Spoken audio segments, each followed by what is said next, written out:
সাক্ষরতার হার কম এবং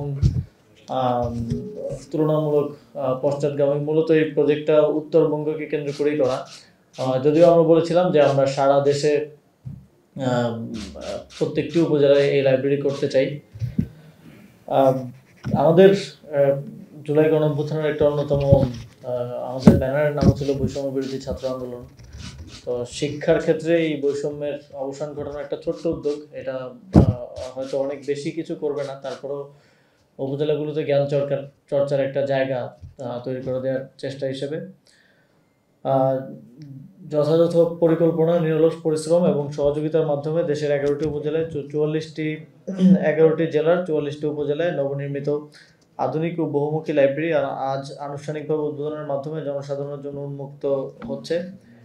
প্রায় 5 মাসের মধ্যে এই বিস্তৃত প্রকল্প সম্পন্ন করতে পেরে আমি প্রথমে প্রকল্পের সঙ্গে সংশ্লিষ্ট সকলকে বিশেষভাবে ধন্যবাদ জানাই। এটি কেবল নির্মাণ কাজেই সমাপ্তি নয়, এটি আমাদের প্রতিশ্রুতি, আমাদের দায়িত্ব এবং দেশের শিক্ষিত জ্ঞানভিত্তিক সমাজ গঠনের এক গুরুত্বপূর্ণ অঙ্গীকার। দেশে বিদ্যমান আঞ্চলিক বৈষম্যকে মাথায় রেখে লাইব্রেরিগুলোর স্থান নির্বাচন করা হয়েছে। বিশেষত রংপুর বিভাগের 8টি জেলার 41টি উপজেলা এই প্রকল্পের আওতাভুক্ত। এই অঞ্চলগুলোর শিক্ষার হার জাতীয় গড়ের তুলনায় কম, তাই লাইব্রেরি নির্মাণের মাধ্যমে শিক্ষার মান উন্নয়নে গুরুত্বপূর্ণ অবদান রাখবে।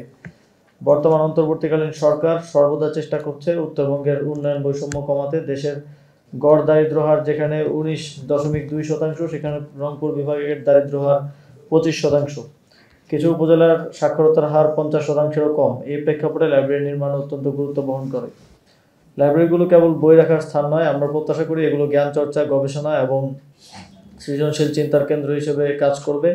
শিক্ষার্থীরা এখানে কেবল বই পড়বে না, বরং বইকে ভালোবাসবে, জ্ঞানকে আত্মস্থ করবে এবং দায়িত্বশীল নাগরিক হিসেবে নিজেদের গড়ে তুলবে। গল্প, উপন্যাস, কবিতা, বিজ্ঞান, কল্পকাহিনী এবং গবেষণামূলক বই শিক্ষার্থীর কল্পনা শক্তি ও সৃজনশীল চিন্তাকে সমৃদ্ধ করবে।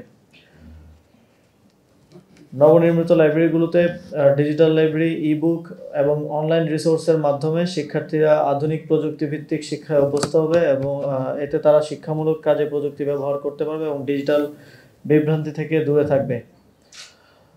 ইতিমধ্যেই আমরা পাবলিক লাইব্রেরিগুলোর জন্য 2টি নতুন পদ সৃজনের জন্য ইতিমধ্যে প্রক্রিয়া চলমান আছে। আশা করি খুব দ্রুত সময়ের মধ্যে এই পদ সৃজন এবং এই পদগুলোতে নিয়োগের মাধ্যমে একটা প্রকৃত ব্যবস্থাপনার মাধ্যমে এই লাইব্রেরিগুলো পরিচালিত হবে। ততদিন পর্যন্ত উপজেলা প্রশাসন তাদের নিজস্ব ব্যবস্থাপনায় এই লাইব্রেরিগুলো পরিচালনা করবেন। বইসহ আনুষঙ্গিক আরও যেই যা যা প্রয়োজন হয় সেগুলো কেনার জন্য আমরা এই 44টা উপজেলার প্রত্যেক উপজেলা পরিষদকে আমাদের স্থানীয় সরকার বিভাগে যে বিশেষ বরাদ্দ আছে সেখান থেকে 5 লক্ষ টাকা করে বিশেষ বরাদ্দ প্রদান করব। প্রতিটি লাইব্রেরি নির্মাণের খরচ 53 লক্ষ টাকা এবং প্রকল্পের মোট বাজেট 23.32 লক্ষ টাকা। যদিও এটি একটি উল্লেখযোগ্য বিনিয়োগ, এর প্রভাব দীর্ঘমেয়াদী এবং সুদূর প্রসারী হবে। লাইব্রেরিগুলো জ্ঞান, আলোক ও মানবিকতার প্রতীক হিসেবে বাংলাদেশের আমাদের ভবিষ্যৎ প্রজন্মের জন্য এক মূল্যবান সম্পদ হয়ে থাকবে। একটি ভালো বই আমাদের সঠিক পথ দেখায়, চিন্তার দ্বার খুলে দেয় এবং চরিত্রকে মহান করে তোলে। আমি সবশেষে সংশ্লিষ্ট সকলকে, উপজেলা পরিষদ, প্রকৌশলী, শ্রমিক এবং প্রকল্প বাস্তবায়নের সকল সহকর্মীকে কৃতজ্ঞতা জানাই। তাদের কঠোর পরিশ্রম এবং নিষ্ঠা ছাড়া এই অর্জন সম্ভব হতো না। আশা করি এই লাইব্রেরিগুলো দেশের শিক্ষিত, মানবিক ও সৃজনশীল প্রজন্ম গড়ে তুলতে গুরুত্বপূর্ণ ভূমিকা রাখবে।